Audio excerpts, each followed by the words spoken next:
Welcome to this video. This is round 3 coverage of the Gashimov Memorial Tournament currently held in Azerbaijan in Shamkir. Yeah, round 3. This was a far more interesting round than the round before. Round before we had 4 draws and just 1 win.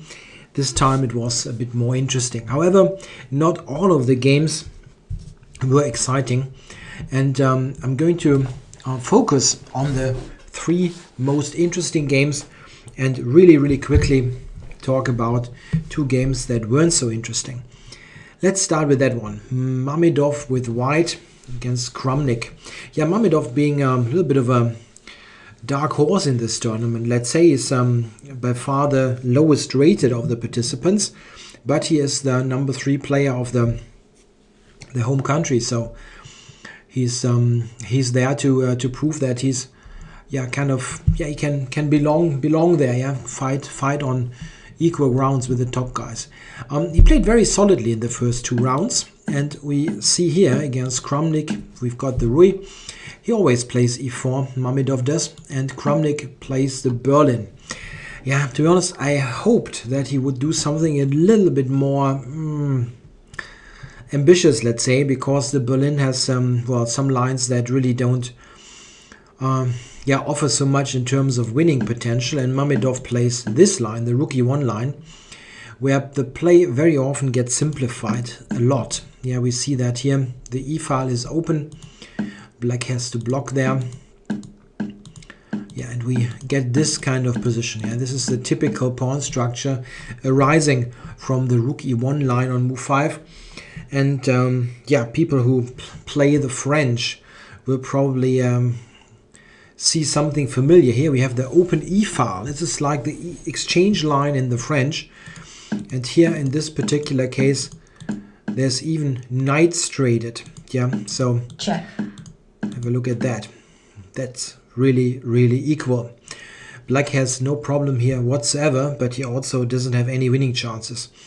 The whole game was basically a trade of many pieces. We had the heavy pieces traded on the E file, and Kramnik tried to do a little bit there with Queen A8, but there's really nothing going on. White can just stay, and we had Queen trade, and after B5 here, Black went to Bishop D7, and in this structure, White is like fraction more active looking, or better looking because of the slightly better pawn structure, but there is simply not much happening. He went over to B4 now, like here, and here they agreed to a draw. It is a draw in whatever way. I mean, Black can trade, he can move the bishop away.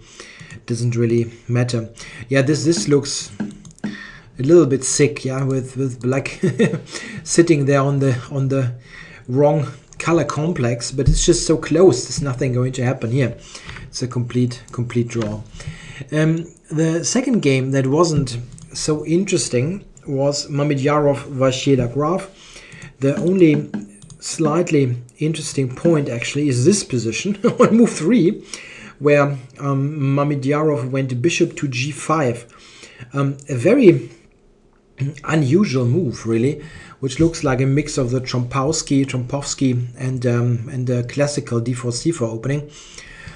But there wasn't anything happening or something. Nothing unique came out of it. This is what I wanted to say. As bishop G7, knight C3, D5 transposed into Grunfeld. Anyway, a funny Grunfeld though, where Black after takes is a pawn down, and even 2 pawns after C5. Here White can take a second pawn if he likes, but Black has very nice compensation here with moves like Queen A5, or sometimes Knight A6 is an option. You very often get at least the C5 pawn back, and then Black is playing with this fantastic bishop there on G7. Something similar happened in the game. Black took, and with Queen B6, castles, Rook D8, we see that Black is getting active quickly. The bishop is strong, and E6 will put pressure on the D5 pawn. rook c1, e6, bishop e2, knight c6, castles. Very, very natural, logical moves. Yeah, and now black is, Vachier is just capturing on c3 with a simplification. Yeah, it doesn't look like a move you want to play, but you want to get your pawn back at some point, and with this move you do. Takes, takes, and now pawn takes. The idea is to push d4, opening up the position, and if white is not careful, he might even come out slightly worse out of that, because at the end after d4 very often the black pieces will be more active than white's pieces. He went rook c5 here, attacking the pawn, and now a6. Yeah, interesting continuation. Black was probably not so keen on seeing this on the board. It's nothing great for white, but it's something that you, if you can prevent it, you like to do that. Therefore a6. Queen c1 was played. What about rook d5? Was that a possibility? Yes, but after bishop e6, black is very, very active. Yeah, after rook takes, rook takes. Where's the queen going? There's also the bishop having influence on that. So like here and here, black has choices. He can take on b3 or can play knight b4, and he will win a pawn back in both cases. Yeah, it went queen c1, bishop e6, knight d4, white really blocking the pawn. And here you see it's a very, very symmetrical position. There really didn't happen much afterwards. We had some trades there. Yeah, and, later here check. There was a perpetual check, queen b8, queen e5 check. So not the most exciting game ever. Only little remarkable thing, the kind of funny opening move order that Mamedyarov went for. Yeah, there are. Yeah, this is motivated by the desire to avoid the pure Grunfeld, or at least steer black into something that he maybe does not want to have, like this particular Grunfeld line. But it didn't prove to be a problem. Vachier was in no trouble whatsoever the whole game. So these were the two less than exciting games. Let's now go to the more interesting ones. We had Vishy Anand playing white against Anish Giri, and after e4, yeah, again Anand going e4, not d4 as he did in most recent tournaments. Giri went c6. Maybe Vishy was looking forward for a duel in the Sicilian. Giri has a soft spot for some Sicilian lines that are maybe, yeah, maybe not bad, but a bit dicey.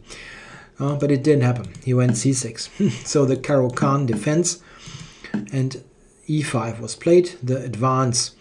Yeah, Anand is mixing it. He plays the advance, which is nowadays arguably the main move, but he also plays knight c3 and enters this classical lines. Good. e5, bishop f5, knight f3, e6. All normal. We have the short system with bishop e2 and knight d2. Here, it's a very interesting moment after knight b3. Here, black has a choice. He has more old-fashioned ways, let's say, to play. This means a move like knight c8, for example. Yeah, where bishop e7 is coming, the knight maybe to b6, and at one moment c5. There's also a modern way to play it, and this is the move g5. Not the move, or not a move that would that comes very naturally, or would have come very naturally to players, let's say in the 1970s or 1980s, where this would have been viewed as very outrageous to move the g-pawn. But nowadays this is so commonplace that the g-pawn is used in the opening early on that well, we're not really irritated anymore by it.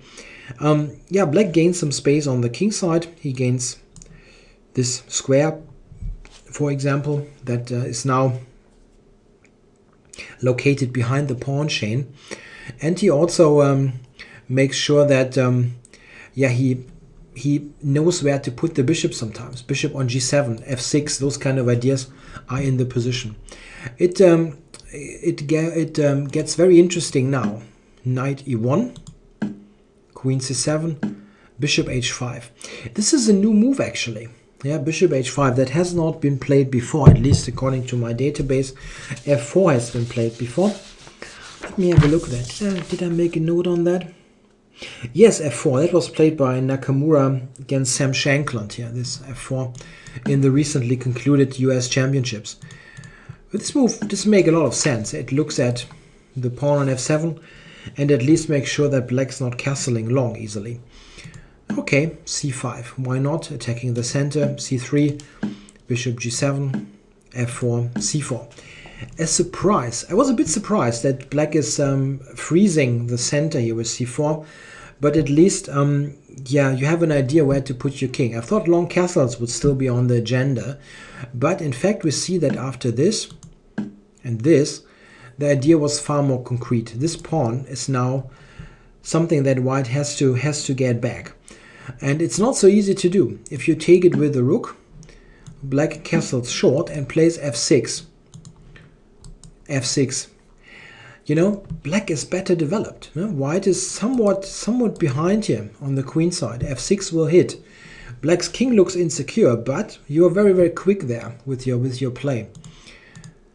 Anand played differently. Played knight to f3, knight g6, covering f4, the capture, and knight h4. So very concrete play by the former world champion. Castles, and now black is threatening g5. It's simply keeping the pawn. Rook f4, g5. First of all, you might think, okay, has Vichy blundered? No, he didn't. Knight f5 is a move. G takes, knight g7, king g7.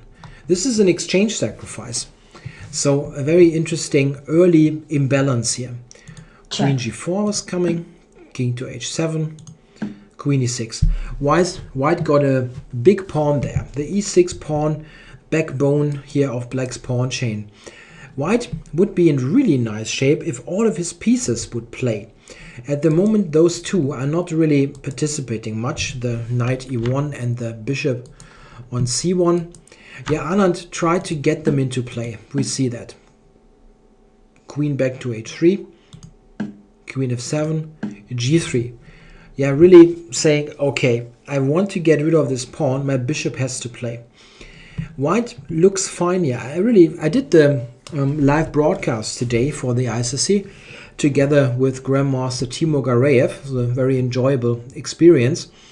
I was the host there and Timo was mostly doing the analysis. It was always a good way to spend the day. Yeah, listening to a very competent grandmaster analyzing and giving the odd idea here and there that he nicely refuted, or sometimes my ideas were okay. Yeah, g3 was an idea that I had, trying to break up the king side and get the bishop into play. It is interesting. Black could not take, of course. Yeah, we have check. Queen here. I mean, it's not like it's losing, but it doesn't look too great to allow that. Queen g6, knight g2. Yeah, note that white couldn't take simply here because there was a pin there. Knight g2 and now black took. Pawn takes, rook f3. This rook gets activated. Bishop here. Queen h4. And rook e1. This kind of position. White has a pawn for the exchange. He has the strong passer, the e-pawn. And it's not so clear what this knight is doing. Black, however, has its problems. This rook here is on f3. It has no square. It might be trapped. Yeah, just an attack by the knight, and it would only have d3 to go to. We see something like that happening. Queen to e6, played by Giri. Queen h5. Rook d3. Bishop e3. White, Anand, is clearing the f4 square for the knight. He wants to trap the rook. But Giri has a nice defense. He went knight e7, putting this knight on a better square and getting it back into the game. Remember, the knight on b6 didn't have anywhere to go, and now he has initiated this activation. However, knight f4, what is this? Is this just a fork? It isn't. There's queen g8. That's strong. It attacks g3 with check. And therefore, tactically continues the game. Yeah, what about White's options now? He can take the rook. This is what happened in the game. Does he have anything else? it's difficult actually. G3 is hanging. If you cover it, there's knight f5. All of a sudden intensifying the pressure there. It's not so easy. How does this unfold? If white is covering this now, black is able to trade. You can also take here with the rook, let's say, this kind of position. And situation is not clear. Queen f7, let's say. Yeah, e6, queen f5. Note that black has counterplay in various ways. It's not really a huge winning try if white is going for king h2.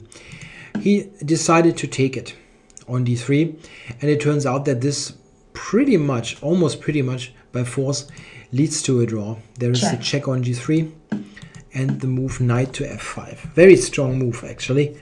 It's the only move, and therefore not that difficult to find, but it's very effective. Yeah, strong is maybe the wrong phrase, implying that it is difficult to see, but it's a very, very effective move. This knight is attacking the bishop, queen is looking at the knight, pawn is attacking the knight, and if the knight moves, check. Oops, there's a big rook hanging on e1.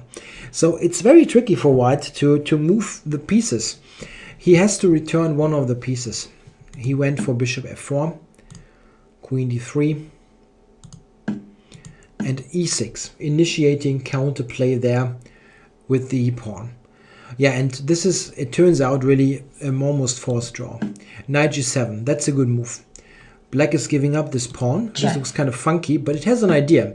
He controls the h5 square now, and this way also f3. So queen f3 check is now in the position, and this is the motif that will ultimately, yeah, end the game with a draw. We will see king g2, check, and queen f5 going for queen g4. Yeah, let's have a look there. Sorry, that is the only move. I'm sorry, I had another idea, but it wasn't working at all. Yeah, e7. This is what happened. White was playing his trump card, the pawn, and now black is able to force a draw with his check. This is what happened. King h1, queen f3, and here they agree to a draw. You can just repeat the position like that. Or another way to draw is king h2, and black now can go for this rook endgame here, which is also a complete draw. There's nothing much to play for. So an interesting game between Vishy Anand and Anish Giri, with yeah, a good fight really, where maybe there was in the complications there. I'm not totally sure. I concentrated, and also in the broadcast we concentrated a lot on the game by Magnus Carlsen. We'll see that later. So we didn't find something great there for white. Maybe white had something around these times here, but it wasn't something very obvious if there was something. Okay, let's have a look at the next game. We look now at one of the two leaders in Wesley So, Mickey Adams. Mickey Adams has lost his first round game, then played a draw, and Wesley So won his first round game against Anish Giri. So is one of the co-leaders of the event. Let's see what we had. We had a Queen's Gambit declined. Now the classical move order with the knight on f6. This is a move order that was very much out of fashion for a long time due to the exchange variation. Yeah, the CD-ED, also known as the Carlsbad. The reason why it was believed to be a bit uncomfortable for black is that in former times black mostly played the main line. This means this bishop e7, castles, queen c2, knight here, and now white has a convenient choice between knight to e2 or h3 and knight f3, those kind of ideas. It all is a little bit better for white, it really is, and quite passive sometimes for black. A position that I played quite often with the white pieces. However, there's a new idea, or an idea that is not new, but was it was shown that there is an idea for black that was a bit unjustly ignored, let's say, or underestimated. The idea is that if we look at this, black had played h6 early here. If white plays a normal move here, let's say queen c2, black is playing knight h5. This idea is, as I said already, it's not new, but it was maybe underestimated for a very long time. This trade is helping black get the queen to e7, and black has good chances to get his king on the queen side. Knight to b6, bishop e6, long castles. This is how it is played quite often. And there have been a number of top-level games. And we saw Kramnik on the black side, we saw Carlsen on the black side, and there wasn't much happening there. I mean, black seemed to be quite okay. And, well, what is Wesley So doing? He plays the move f3. Interesting move. And he took about 6 minutes for that. Maybe he was really coming up with that over the board. It is very often the case that you think that everything is prepared beforehand and they have it all figured out and so on. But, well, sometimes interesting concepts are really developed over the board. If you remember Wesley's game from round 1 where he went king f1 early in the opening, he took 20-something minutes for that, and that was also an innovation over the board, and it turned out to be very successful. What is the idea of f3? It controls e4 and g4. This is the typical thing that f3 does, and it is directed against this idea. White is not taking now, but retreating the bishop.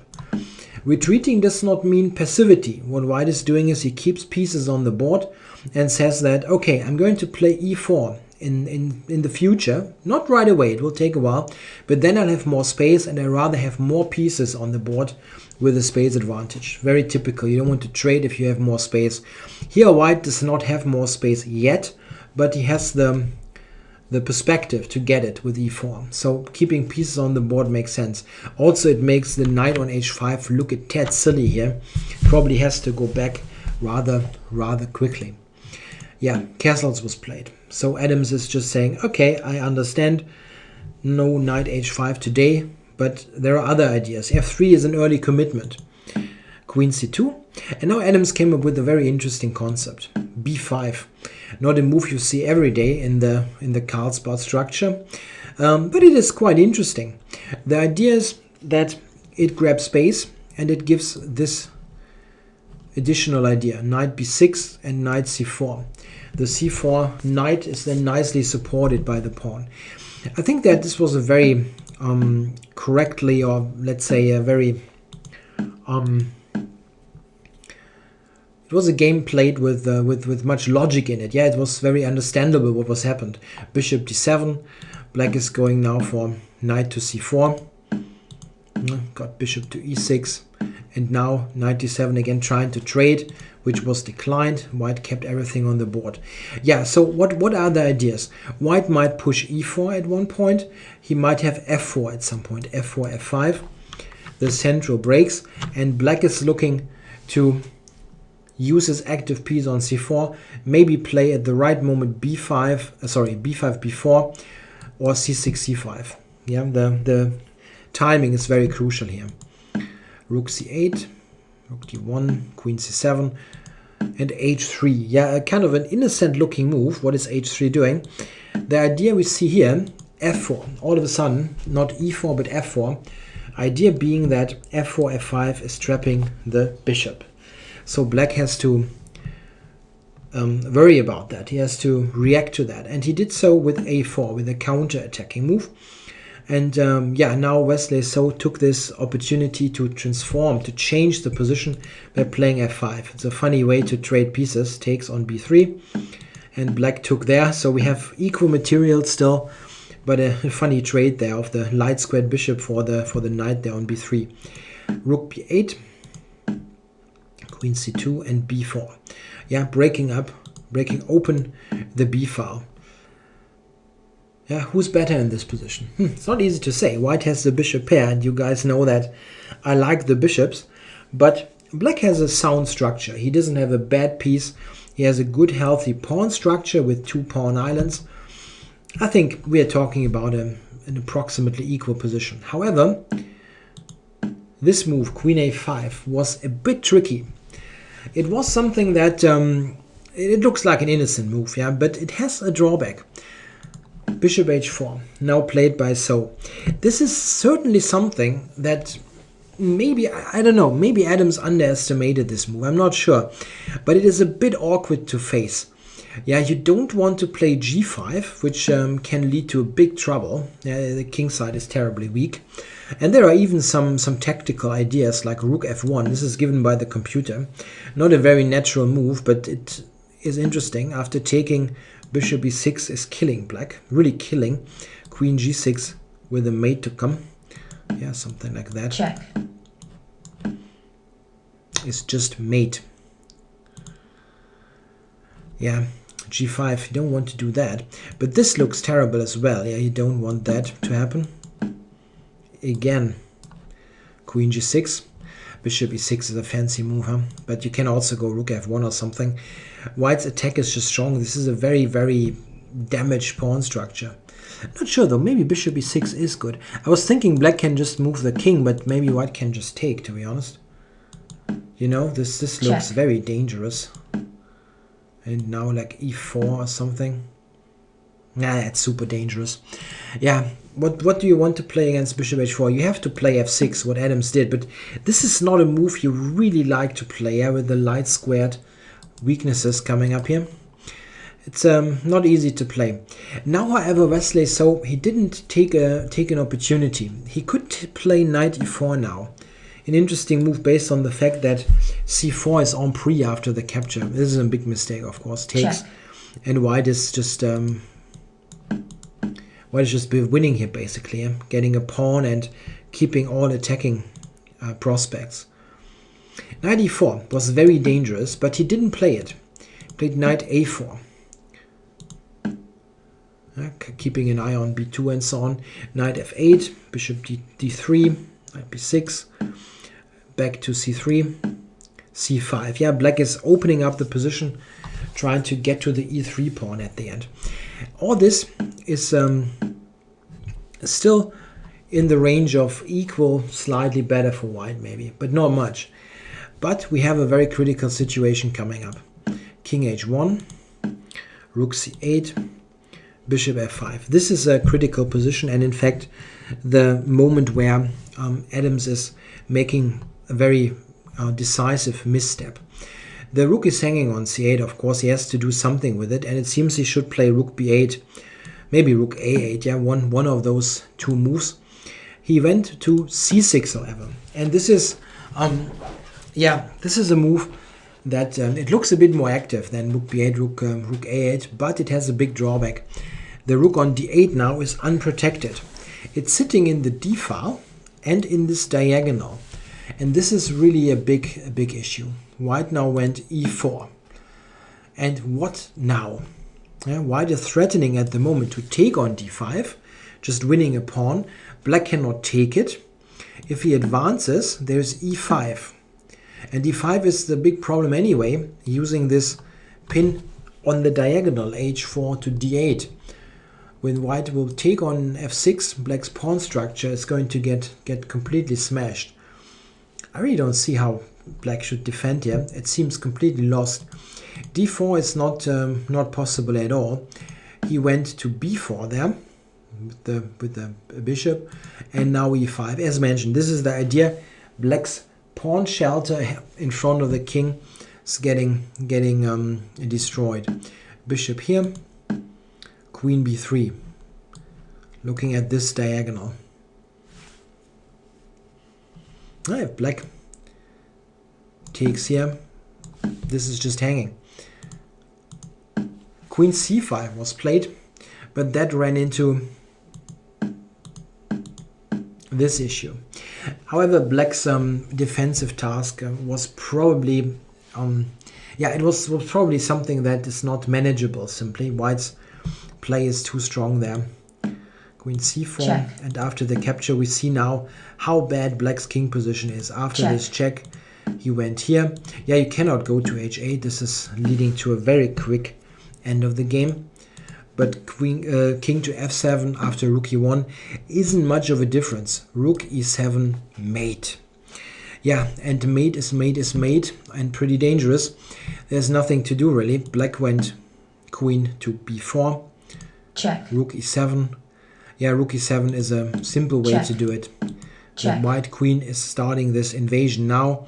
And black went here. Yeah, going to d6. Check. It's not helping. You lose the house. So, oops, back here. And now black's king is out of squares. Just one check and that's it. And here's the check. Bishop g4 to h5 and that's it. Yeah, a very nice game by Wesley So. Ultimately, in the time scramble, Adams fell apart. Time scramble is a bit strong. They had like 5 minutes, but yeah, if we go back there, I'm sorry, that was far too many moves. I'm talking about this moment here where rook c6 was played. Here he had about 5 minutes. Note that they don't play with increment in this tournament, so it was just pure 5 minutes for 7 moves. Not a huge time trouble, but yeah, it was certainly played a role with more time on the clock. Adams would probably see that this is putting his pieces in bad spots, especially the unprotected rook there, which allows this e4 push. Yeah. However, I think that allowing this in the first place, that those light squares are so weak, was also tricky because it piles up a little bit. Yeah, it was a relatively. If we go back there just for a moment here before queen a5 happened, here black has a position that is pretty much without any weaknesses. It looks very nice and solid, and you don't really want to play f6, which was all of a sudden necessary after bishop h4. Just f6 is a square where you want a knight to sit, or maybe a bishop or so, but you don't want a pawn there with all the light squares so weakened. This is maybe something that a computer is not being irritated about very much, but a human player is not liking this kind of weaknesses that were created. Okay, so a nice win there for Wesley So, who's leading the tournament with 2.5 points out of 3. This much I can already say because he was leading before the round together with 2 other players, so a win will keep him in the lead. But what about Caruana Carlsen? World number 1 against world number 2. Yeah, number 2 on the live list is Caruana. It's a very close business though. Nakamura is just like 1 point behind or something. It's all changing on a daily basis with every game. So what happened here? Caruana Carlsen. d4. Okay. Caruana is of course able to play any opening. Like the top players are almost all of them are very versatile in their first move. But still, he's more of an e4 player recently, and d4 a slight surprise. What is Carlsen doing? f5. Great. Yeah, we have got a fight. Yeah, no, let's say, I'm not saying it, but boring defense and some kind of, I don't know, Queen's Gambit, Lesker or whatever. We have a Dutch defense. Interesting stuff. What is it going to be? It is a stone wall. With e6, the stone wall is initiated, and we can really compare this to the game Anand Carlsen played in the Baden-Baden tournament earlier in February this year. A very interesting game there between Anand and Carlsen ended in a win for the world champion.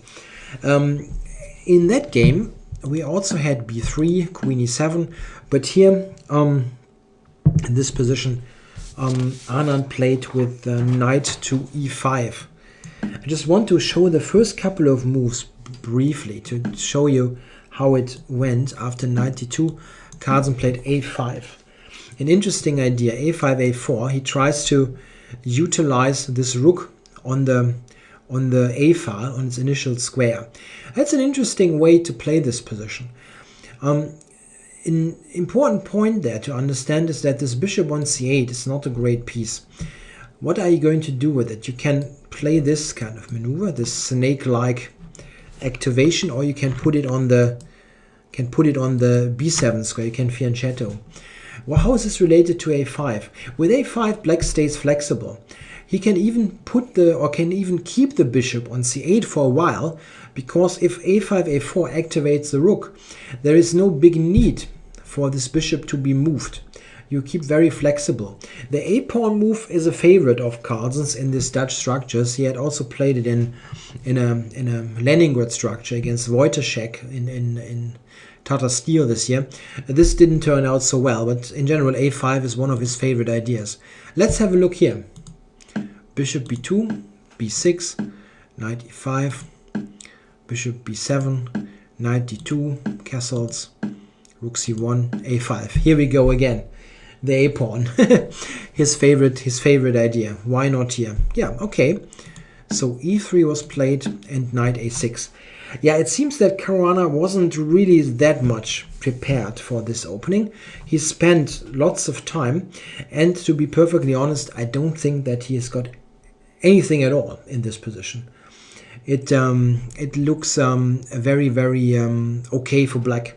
Black has all pieces into play, and you don't really see a great direct idea for white. One idea that is quite commonplace in the stone wall here for white is to put the knights here. One knight on d3, one on f3. Here knight d3, however, is answered by knight b4. Double attacking. Yeah, an interesting idea with this a-pawn. Takes, and all of a sudden the a-pawn is weak. Knight b1 was played. Yeah, not a very natural move, but it has an idea. White maybe wants to regroup the knight to a4. Oh, that's a bad idea. Now I wanted to paint this pawn, looking at the pawn with the knight coming to a4. That is probably the idea. The second idea might be, under some circumstances, to be able to play bishop a3. We see some of that in the game because Carlsen takes, and therefore bishop a3 gets into the picture. Yeah, why did black take on e5? An interesting decision. He gave up the bishop there, the d6 bishop that seems like an important defender of the dark squares. True, this is a dark squared bishop and therefore important for the dark squares, but very important is that e5, which was a weakness that might be occupied at some point by a piece, is now blocked by a pawn. The pawn on e5 is far less of a problem than a piece sitting on e5. So black has solved this problem of the e5 weakness. He also has put a knight on e4.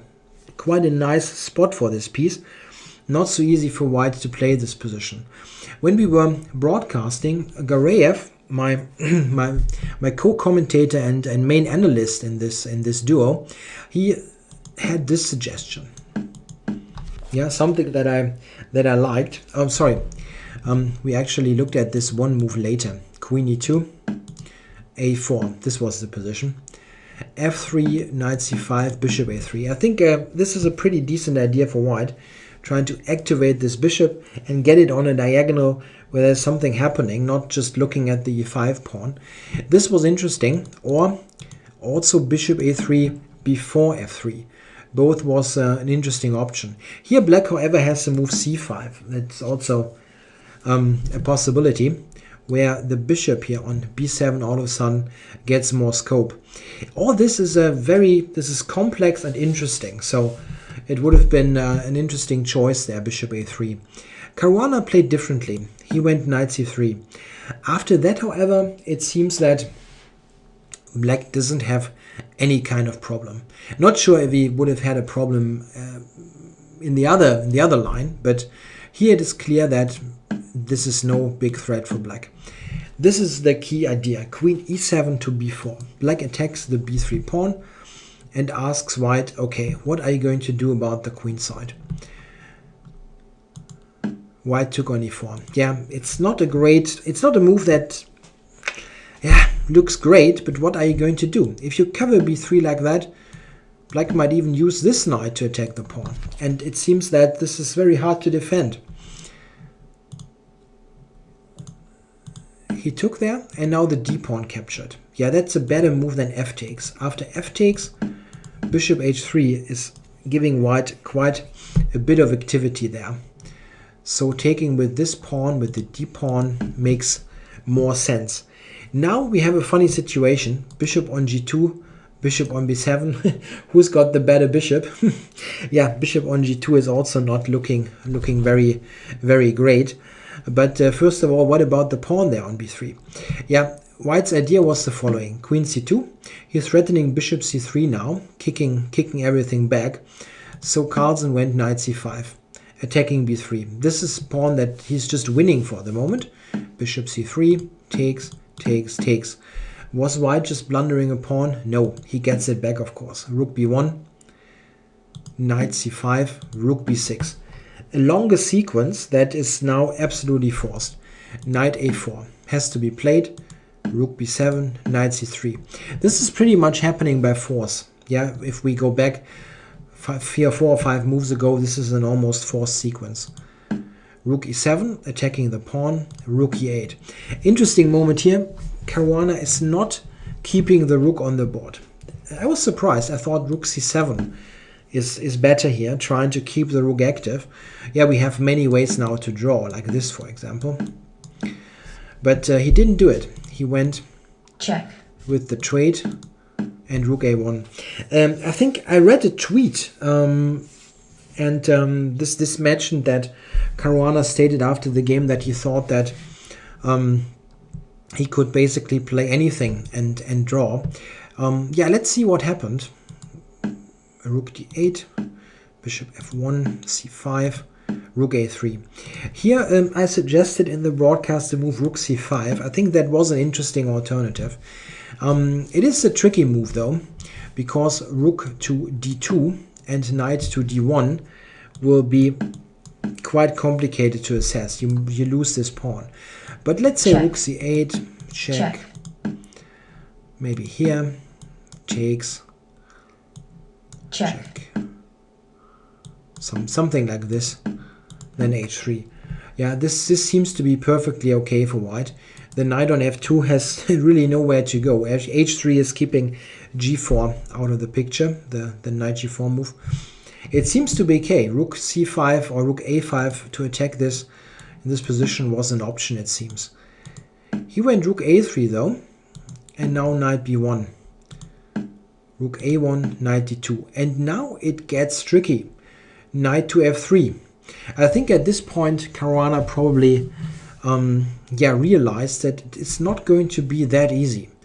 After bishop e2, in fact, knight f3 takes.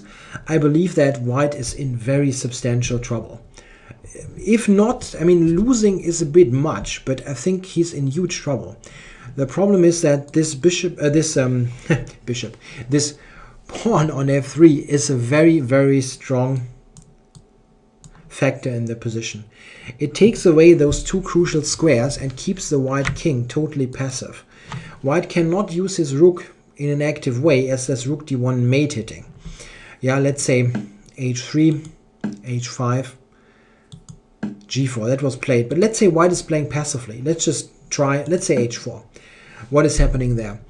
Black is invading. Rook d2. And how is White going to defend this now? If you are active, let's say you try to attack the pawn. Check. And this is going to happen. Do you want to give your f2 pawn? You probably won't. What about this? Rook c1. Okay. How do you defend this now? You go here. Okay. Rook c2. King g1. Oh wait, this is something better even. What about here? Yeah, I'm just asking you for a move now. King h3 is made. Checkmate. You cannot move any of the pawns. They are all completely blocked. And this rook has to move now, which means that you give away the pawn. Like here, here, here, rook c2, and this is going to fall. Yeah, like king here. Check. And black will win this pawn and ultimately this pawn and ultimately the game. A very problematic rook endgame that is probably lost, to be honest. I think it's lost. Caruana tried to escape with g4. Yeah, a breakout move. Takes, and now very important, not taking, which gives this option. And White is totally fine. But h4, getting the passed pawn there. The passed h-pawn. Went here, rook d2, king h3, g5. You have to keep the pawn. It's not good to take here. This is giving white huge activity. That's just the f-pawn now, and it's much better to keep this pawn protected. f2 is still attacked. White tried with a tricky defense. He went e4. Here is the last really crucial moment, let's say. Carlsen now has to avoid one trap. It's not difficult to avoid though. Rook f2 is a big mistake because of a perpetual check. Yeah, or let's say a perpetual check. It's the crazy rook. Yeah, white can check, check, check, and it's a stalemate. Yeah, like this, you know. Check. Stalemate. Yeah, the only little thing that I found quite funny is that in some cases here, white has to be a bit careful. If he thinks he can do it like he pleases and do this, for example, black is of course not taking for the stalemate, but just moving king d7. And here, oh, I'm sorry. And here, white will notice that he has e-pawns that prevent the stalemate from being in effect. So you cannot check anymore, and you have to continue now with a move like that, which after rook f1 probably lose in very short order. Yeah, like here, here, here, here. Yeah, so it's still a bit tricky, but absolutely no problem to draw if white is circumspect there, and instead of rook a8, just always checks on the 7th rank. Yeah, this is of course a complete easy draw. So Carlsen was not able to take on f2, but it's not necessary. You can also just attack all those weaknesses. Yeah, got a couple of checks there. One check took here. Yeah, now the c-pawn is deciding. Plus, there's still the h-pawn in the game.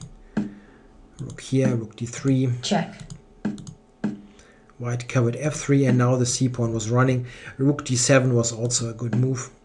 Also here, yeah, rook d7, that was my suggestion during the broadcast. They all win. c3, c2, I'm sorry, rook c4.